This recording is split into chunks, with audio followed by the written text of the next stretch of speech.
কৃষ্ণ শংকৰ গুৰু মাধৱ মাধৱ গুৰুজন কৃষ্ণ কৃষ্ণ কৃষ্ণ কৃষ্ণ কৃষ্ণ। আজি যি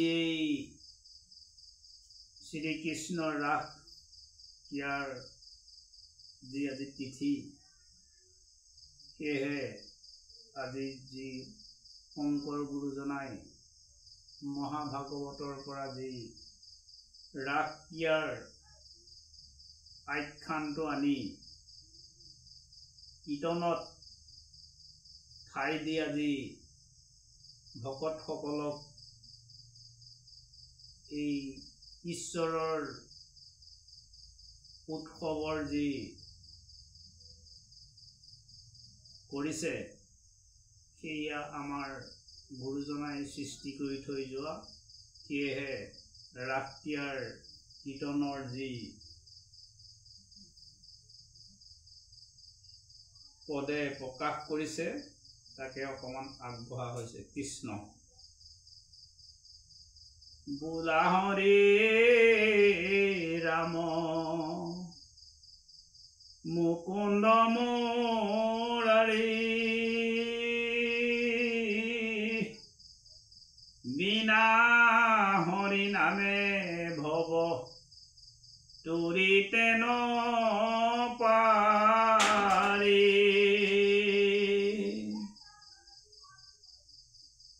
উকমনি বদতি শুনিও পৰীক্ষিত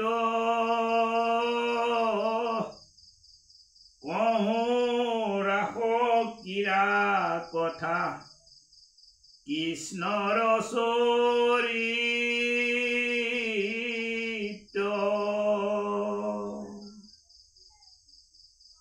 শৰৎ কালৰ ৰাতি আতি বিতোপন ৰাস ক্ৰীড়া কৰিতে কৃষ্ণৰ ভৈলা মন। এই মহা ৰাসৰ যি বৰ্ণনা আমাৰ শুকমুনি দেৱে পৰীক্ষিতৰ আগত প্ৰকাশ কৰিছিলে। সেয়েহে কৈছে শুকমুনি বদতি শুনিও পৰীক্ষিত কহোঁ ৰাস ক্ৰীড়া কথা কৃষ্ণৰ চৰিত শৰৎ কালৰ ৰাতি আতি বিতোপন ৰাস ক্ৰীড়া কৰিতে কৃষ্ণৰ ভৈল মন। সেয়েহে শুকমুনিয়ে পৰীক্ষিতক কৈছে যে প্ৰভু শ্ৰীকৃষ্ণই এই দাপৰ যুগত যি গোপীসকলৰ লগত ভকতি ৰসৰ ক্ৰীড়া কৰিছিল, সেয়া তোমাক কওঁ, তুমি শুনা। শৰৎ কালৰ ৰাতি আতি বিতোপন ৰাস ক্ৰীড়া কৰিতে কৃষ্ণৰ ভৈলা মন। যি শৰৎ কালৰ পূৰ্ণিমাৰ ৰাতি সকলো বন গছ বিৰিখ চৌদিশে জোনৰ পোহৰত যেতিয়া ধুনীয়া হৈছিল, আৰু তেতিয়া ভগৱন্তৰ গোপীসকলৰ লগত ৰাসৰ ভক্তিৰ ক্ৰীড়া কৰিবলৈ মন মেলিছিল।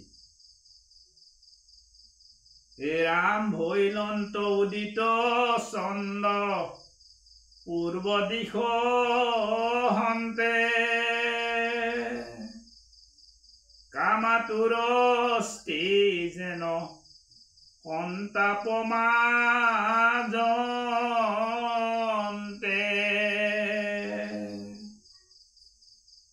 অখণ্ড মণ্ডল চন্দ্ৰ দেখিলন্ত হৰি কুসুমে অৰুণ লক্ষী মুখ পদ্ম সৰি। আৰু পূব দিশৰ পৰা জোন চন্দ্ৰ ইমান ধুনীয়াকৈ সম্পূৰ্ণ গোলাকাৰেৰে পদ্ম ফুলৰ ৰঙেৰে যেতিয়া ওলাই আহিছে আৰু প্ৰভু কৃষ্ণই তেতিয়া ৰাসৰ যি ভকতি সেই প্ৰকাশ কৰিবলৈ এৰা বনকো দেখিলে চন্দ ৰশ্মিয়ে ৰঞ্জিত সুচৰ মধুৰ কৰি হৰি গাইল গীত শুনি কামে উত্তাউল হোয়া গোপী গণ দিলে কলৰ গীত ধনীৰ নিৰ্খনে। আৰু সেই পূৰ্ণিমাৰ ৰাতি ভগৱন্তই যেতিয়া সুভাল কণ্ঠৰে গীত গাবলৈ আৰম্ভ কৰিলে আৰু সেই সুৰৰ ধ্বনি শুনি গোপীসকল উত্তাউল হৈ সেই ধ্বনিৰ কোন দিশৰ পৰা আহিছে সেই দিশলৈ ঢাপলি মেলিছে। এই ৰাম কৰ্ণত কুণ্ডল দুলে বেগতে শান্তিতে কৃষ্ণত ধৰিলা চিত্ত চলে অলক্ষিতে।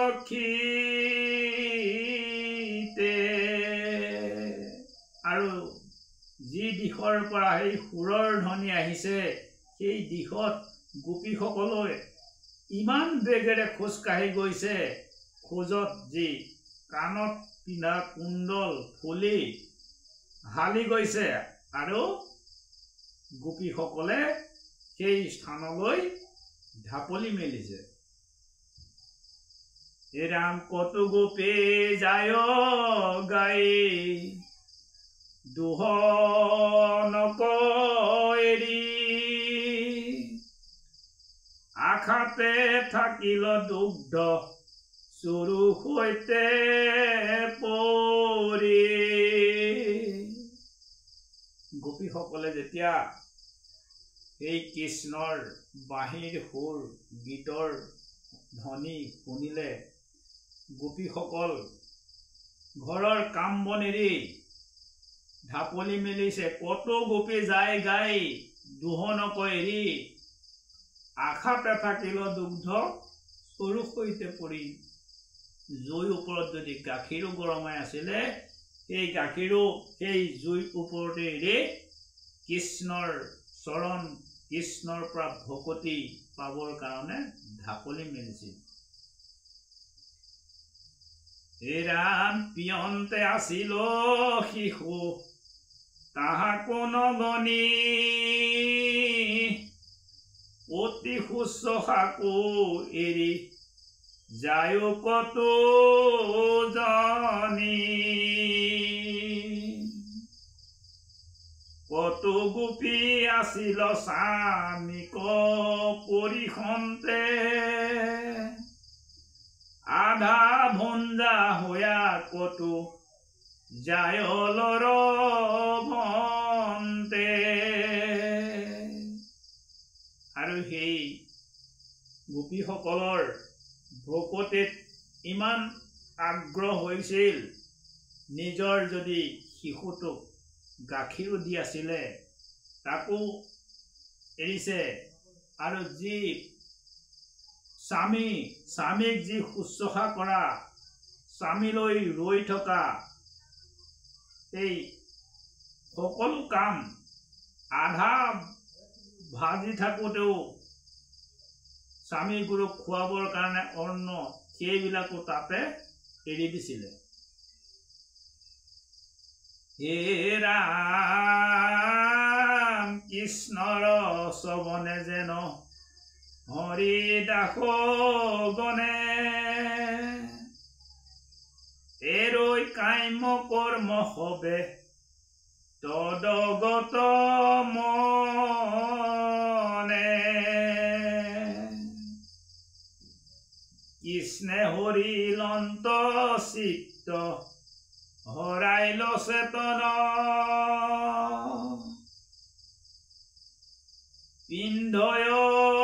পাৱতনীয়া ৰত্নৰ কংকন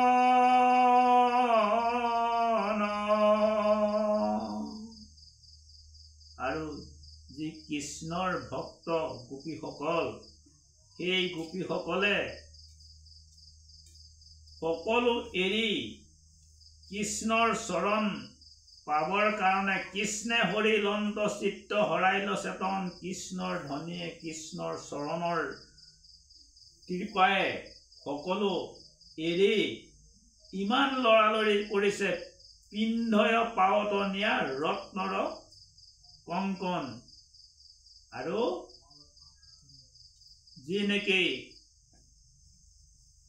ভৰিত পিন্ধা কংকন পায়েল কোনোবাই কাণত পিন্ধিছে এনেধৰণৰ উত্তাউল হৈ কৃষ্ণৰ ওচৰলৈ যাবলৈ মন আগ্ৰহী হৈ পৰিছে হাতত নপুৰ আৰু কংকালত হাৰ কৰি বিপৰ্যয় পিন্ধে বস্ত্ৰ অলংকাৰ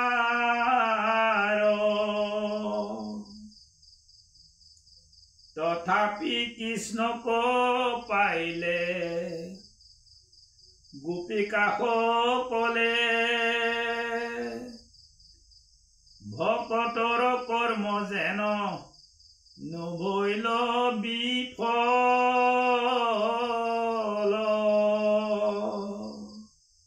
আৰু গোপীসকলে সেই কৃষ্ণৰ ধ্বনিৰ ওচৰলৈ শুনি কৃষ্ণৰ ওচৰ পাবৰ কাৰণে ইমান লাহ বিলাহ কৰিছে ধুনীয়া ধুনীয়াকৈ সজাইছে সাজিছে কাপোৰ কানিপা ধৰি আ অলংকাৰ কৰি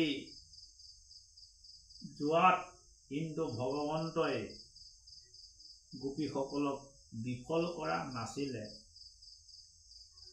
হে ৰাম নিবাৰয় পতি পুত্ৰ ভাতৃ আগভেন্তে গোবিন্দে হৰিল চিত্ত তথাপি নুলতে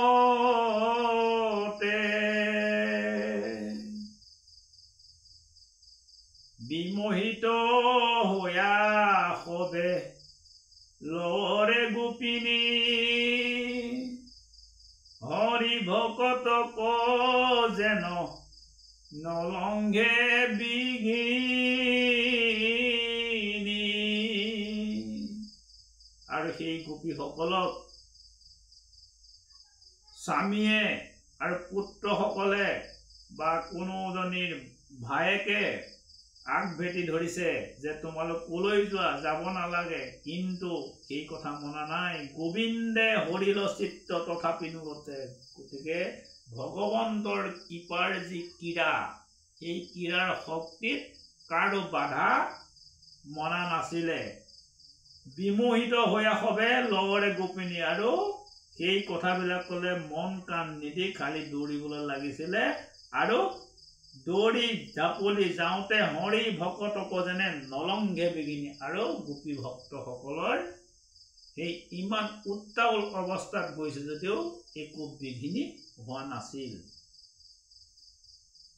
হে ৰাম যাইবে নপাই গৃহ মধ্যে কত গোপীগণ মনে ধৰি কৃষ্ণক কৰিল আলিংগন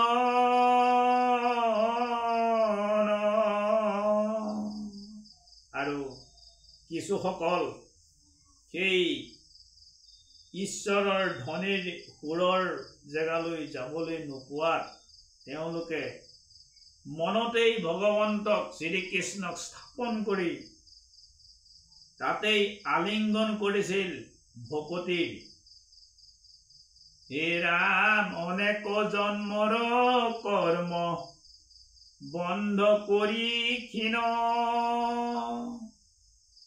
এৰি তনুতে খনে কৃষ্ণতে গৈল লীন। আৰু সেই গোপীসকল বহু জন্মৰ পৰা ভগৱন্তৰ লগত ৰসৰ ভকতিৰ যি ক্ৰীড়া কৰাৰ আশাত জনম জনম গৈ আছিল।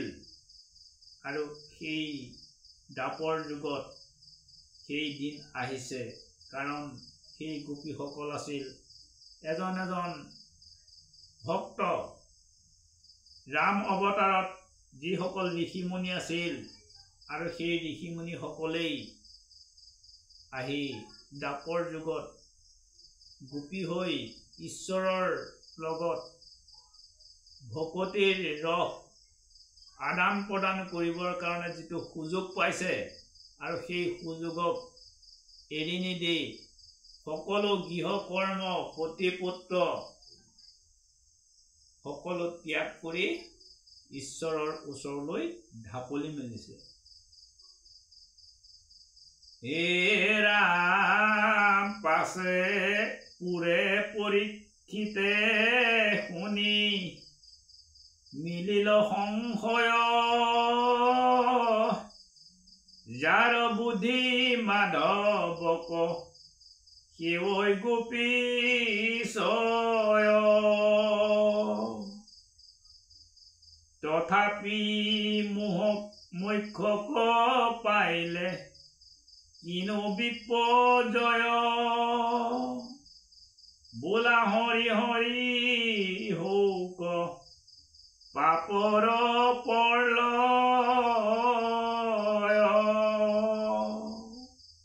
আৰু এই গোপীসকলৰ ঈশ্বৰৰ যি ভকতিৰ ৰসৰ লীলা, এই কথা পোকমুনিৰ মুখৰ পৰা যেতিয়া শুনা পাইছিল, আৰু তেতিয়া পৰীক্ষিতে অবাক হৈছিলে। অবাক হৈ লৈ পুছে পৰীক্ষিতে শুনি মিলিল সংশয়। পোকমুনিৰ মুখেৰে এইখিনি শুনি পৰীক্ষিতৰ মনত কিছুমান সংশয় আহিছে। যাৰ বুদ্ধি মাধৱক সেৱৈ গোপী ছয়, আৰু যাৰ বুদ্ধি ঈশ্বৰৰ চৰণত থাকে, আৰু সেই সকলেহে ভগৱন্তক সেৱা কৰে। আৰু সেয়েহে সেইসকলে মুখ্য পদ পাইছিলে। কৃষ্ণ শংকৰ গুৰু মাধৱ মাধৱ গুৰুজন। কৃষ্ণ কৃষ্ণ কৃষ্ণ।